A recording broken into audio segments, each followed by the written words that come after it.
This is Coach Lee, and I'm going to talk to you about the pain your ex feels, but that they won't admit or don't want to admit. And as with all my videos, I'm talking about how things could go and how I've seen them go in certain situations where the relationship was positive for the most part, and it seems like this person's feelings just faded into oblivion. That's kind of the situation that I'm talking to, though it has application for other situations where they were issue specific as well. Number one is the pain of uncertainty. One of the things that's so frustrating to us in life is not being certain and not knowing for sure and having this vague kind of doubt around us. They often say the waiting is the hardest part, and that's because you're uncertain and you don't know what's going to happen. And some people break up with someone and then they go through confusion, which I'm going to be talking about. And there's a lot of frustration in that they don't know if they've made the right decision, which can be very unsettling and unnerving as the days pass, especially if they're not hearing from you, because what no contact can really help cause them to feel is that they're on a clock, they're on a timer, and they can't just do this forever because it could mean they could not get you back if they wanted to. And so then the pressure comes to them, well, do I want to? And at first they're comfortable with not being certain, especially if you wanted to be with them and they were the ones breaking up with you and you tried really hard to get them back or talk them out of it.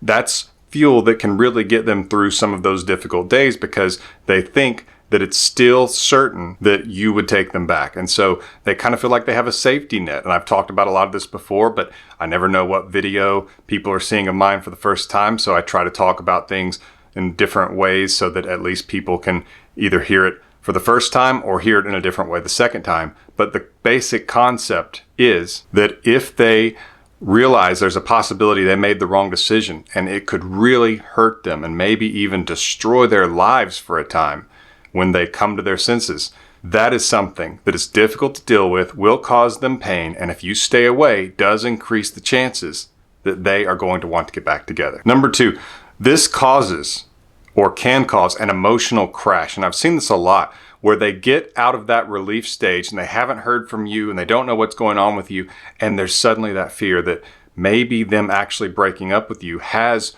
changed your mind about them. And maybe it's not going quite as well as they'd hoped. They wanted to be certain, but they're not. And they do miss a lot about you and the relationship, and they remember those times. And it can be really an emotional crash.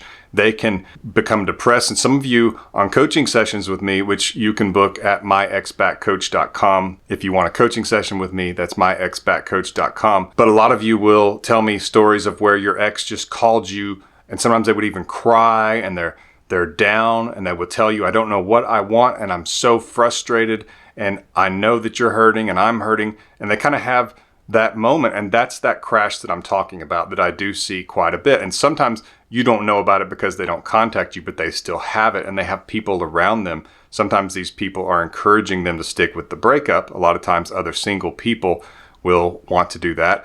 And then when they find somebody else, they kind of bail on them. And it can be a sad situation. I'm not blaming those people necessarily, but I am saying that peer pressure can make them not contact you and kind of try to get them through that crash. But it does happen, and it does make it where, especially later on, it's set up nicely for the odds to increase of them reaching out and ultimately wanting to get back together. Before I get to number three, get my reunion blueprint. It's only $7.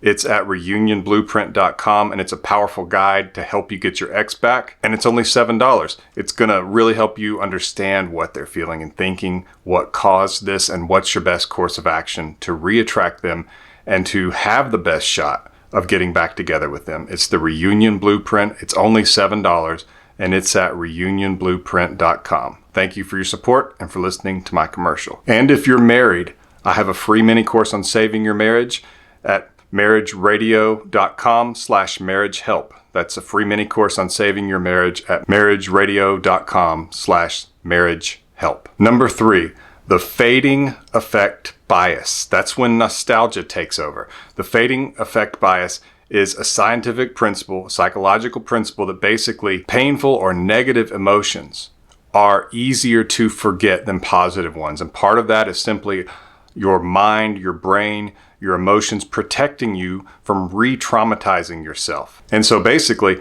whatever negatives there were are less at the forefront of their mind, and the positive memories, the positive experiences, and the positive nuances of the relationship are actually easier for them to remember. And so they will find these involuntary memories coming to their mind, positive ones. And it's really quite an impressive thing in that they tend to view the relationship in a more positive light as more time goes on, especially if there's any kind of pressure that they could be losing you, that you could be losing interest, or that you are not reaching out and trying to get them back, which tells them that they are on that clock. And so that urgency combined with those positive memories can really be a powerful tool. And this is especially true as they get out of that relief stage and they get into curiosity, and especially in concern, because they're concerned that you might be moving on or that they might have really messed it up with you by breaking up with you. And now they are remembering those positive memories far more than the negative ones, and they're getting an impact from that on their emotions. It's putting a magnifying glass over that doubt, and it's causing that sense of urgency that we want them to have. And that's all thanks to the fading effect bias. Number 4, this is part of what I alluded to when I talked about the crash that they could feel, but it's frustration at confusion. And one of the most frustrating things, as you know, is being confused about something. And your ex is going to probably enter into confusion because at the breakup, they probably were convinced that this was going to be best for them, even if they didn't entirely want it. And most of the time, the person doing the dumping is not certain it's what they want, but they are pretty close to being certain. The majority of their emotions want the breakup. But with time, due to what I've already talked about, the confusion part of it, or the undecided part of it, grows stronger, which can be very frustrating because they feel like they are having to face the consequences of a decision they made when they felt somewhat differently. And this can really cause urgency. This can even cause panic. This can also cause them to be jealous when they have no need to. Like sometimes a client will tell me that the ex wants to know if they're dating anyone, and they're even upset at the possibility that it might be happening and things like that. And that is an instance where you can know with something pretty close to certainty that they are definitely frustrated at their own confusion. They're wanting the best of both worlds because they don't know what they want. So they want to keep you there. They want to keep you single. They want to keep your affection and your desire going toward them. They don't want to risk it going somewhere else. They kind of want to put a bookmark in you and come back to you later. And the more that you can let them feel that that's not going to be the case, and be gentle about it, be casual, because if you're too much, it can blow up in your face. If you say, no, I'm going to start dating other people, sometimes that's a positive to certain people, especially if they've been harsh to you during the breakup. But other times it can feel like rejection and they can just kind of give up. So be careful. If they do ask you if you're dating people, one thing that you might say is, I reserve the right to do that. And I may or may not be going to do that soon. I haven't fully decided. Something like that that lets them know at least this is something you are considering. That's better than just telling them that you are, because sometimes, even though it's not fair and you have every right to, but sometimes that can make them feel rejected and angry at you and feel like somehow you're treating them unfairly. I'm not saying it's right, but it's kind of like chess. Sometimes you have to give up a pawn or a knight or something for the overall strategy. And so sometimes you kind of have to look at this and say, okay, it's not fair, but I do want to get back together with them. So try this approach. It still sticks up for yourself and tells them you have the right to, but it's not so in their face that they feel like that maybe you're being harsh or cruel, and they could actually use that to kind of tell themselves, maybe I made the right decision.